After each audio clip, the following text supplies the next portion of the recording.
31वां अध्याय। बड़ पीपल आदि पूज्य है, गौ और विप्र समान पीपल विष्णु रूप है।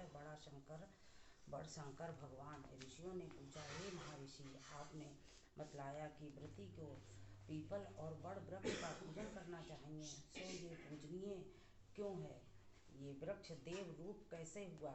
इस संदेह का निवारण करने की कृपा करें। सूत जी बोले, हाँ, मैंने जो आपको बतलाया कि पीपल का वृक्ष विष्णु, बड़ शंकर तथा पलाश ब्रह्मा जी के रूप हैं, ये बात सत्य है। इस संबंध में आपको वो इतिहास सुनाता हूँ।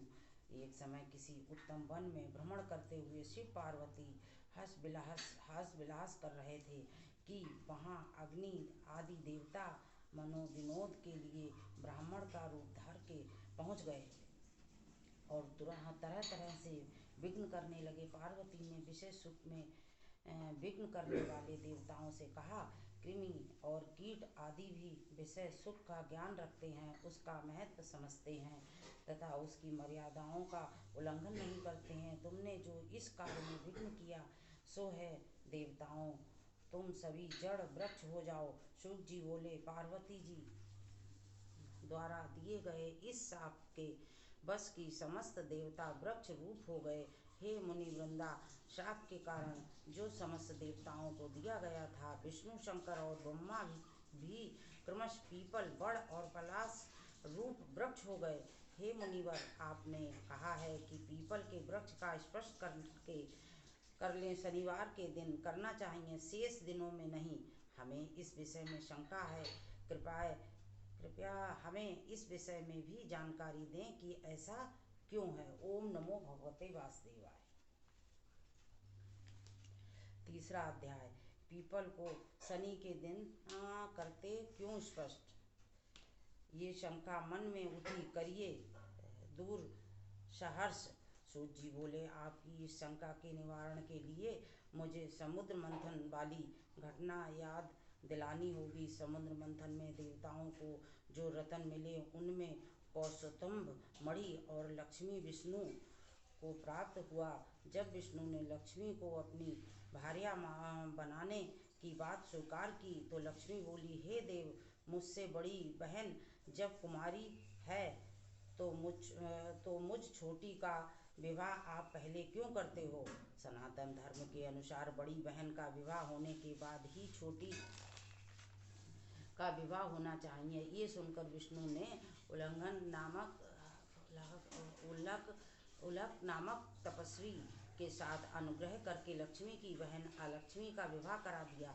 बड़ी बहन अलक्ष्मी का मुख उत्तुल था, बड़े बड़े दांत, लाल नेत्र और शरीर तीक्ष्ण एवं कृष्ण था।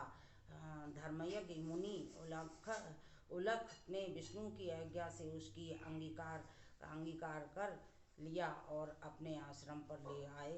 वहाँ होम का सुगंधित धुआं उठ रहा था, वेद ध्वनियाँ हो रही थीं, सुख शांति का साम्राज्य था। ऐसे स्थान को देखकर दुखी होते हुए अलक्ष्मी बोली, हे ब्राह्मण, ये स्थान मेरे निवास योग्य नहीं है, मुझे आप किसी और जगह ले चलो। उल्लक बोला, कांते, ये क्या बात हुई, तुम यहाँ क्यों नहीं रहोगी? अलक्ष्मी कहने लगी, स्वामी, जहाँ वेद ध्वनियाँ होती हों, होम होता हो, भगवत भजन होता हो, अभ्यागतों का सत्कार होता हो, यज्ञ दान आदि शुभ कार्य जहाँ होए, स्त्री पुरुष प्रेम पूर्वक रहते हों, देव पितृजनों को संविद पूजन होता हो, वहाँ मैं कैसे रह सकूँगी? मेरा स्थान तो वहाँ है जहाँ दिन रात स्त्री पुरुष में कलह होती हो, जहाँ कर्कशा वाणी बोली जाती हो, जहाँ दुराचार होता हो, गुरु का सत्कार न होता हो, काम चोर आलसी और अधर्मी मनुष्य का जहाँ निवास हो, ऐसे ही जगह मेरे लिए प्रिय है। मैं मदिरा पान और गौवंश का वध करने वाले पापी हत्यारों का उत्तम मानकर उनके निवास को ही अपने युग मानती हूँ। आप मुझ पर कृपा करें और मुझे अन्यंत ले चले।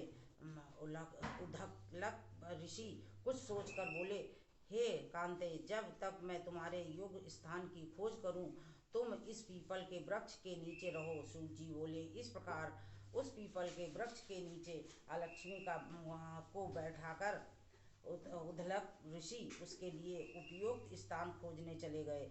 अलक्ष्मी उनकी काफी समय तक प्रतीक्षा करती रही, लेकिन उद्दलक न लौटे। अपने को स्वामी द्वारा त्यागी हुई जानकर वो पीपल के वृक्ष के नीचे बैठी विलाप करने लगी।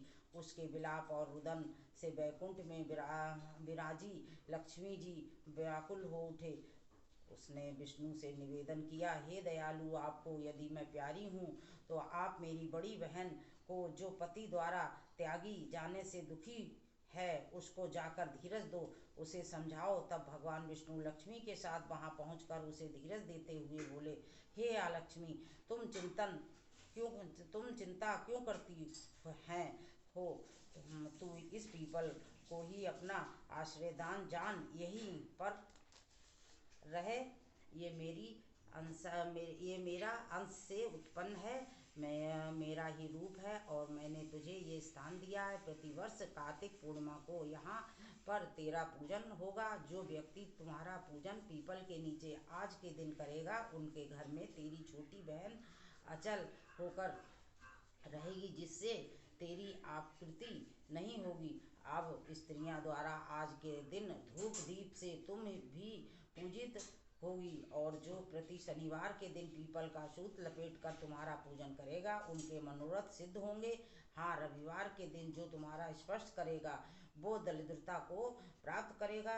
ऐसे कहकर विष्णु भगवान लक्ष्मी सहित चले गए। अलक्ष्मी वहाँ रहने लगी। सूत जी बोले, मैंने श्री कृष्ण, सत्यभामा तथा नारद और पृथु के मध्य हुए संवाद को आप लोगों को सुनाया है।